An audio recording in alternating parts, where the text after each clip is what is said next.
Hey everyone, this is Nick. Welcome back.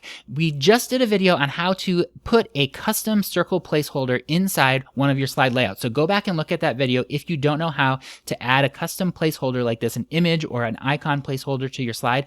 This video is gonna be all about how to format that circle so that it looks really nice. You can see right here, the thing I don't like about it is when you put the icon inside the placeholder, it's gonna fill most of the placeholder area.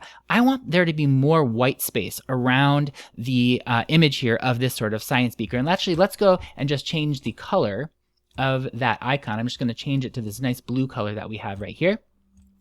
And let's go ahead and add some white space to this. Now, you don't have to resize the placeholder. You can actually resize the icon from within the placeholder, and you have to do that by opening the Format Graphic menu here. The Format Graphic menu is already open, but if it's not open for you, you're going to right-click and you're going to say Format Graphic, okay? And the Format Graphic menu is going to open, and then what we're going to do is we're going to navigate all the way over here to our size and properties.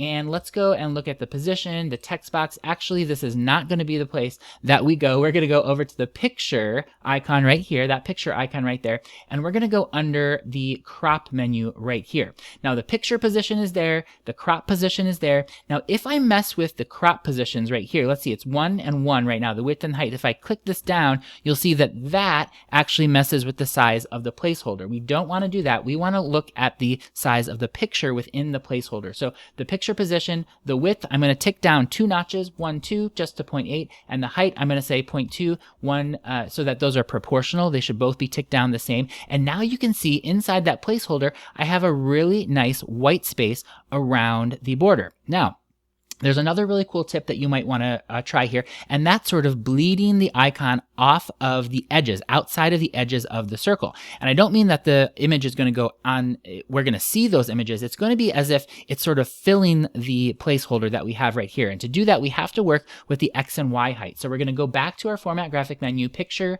icon right there, under the crop position here. We did the width and height already, but now let's go ahead and look at the offset X and offset Y. So I'm going to go back to the width, and I'm going to go ahead and put it back up to 1 and 1, so it's nice and large. Now, I want to actually tick the image down inside the placeholder. So I'm going to go ahead and click on the Y, and you can kind of just experiment. Just click on these things and see what happens. But if I click the up arrow on the offset Y, the image goes down, and you can see it's going down outside of the screen, outside of that placeholder, but it's inside. So everything is still within that placeholder. So I think this is a really nice, I'm going to go back, click the down arrow there, and it's a really nice effect, I think. Let's go ahead and just change the fill color. Maybe I want it to be this nice purple.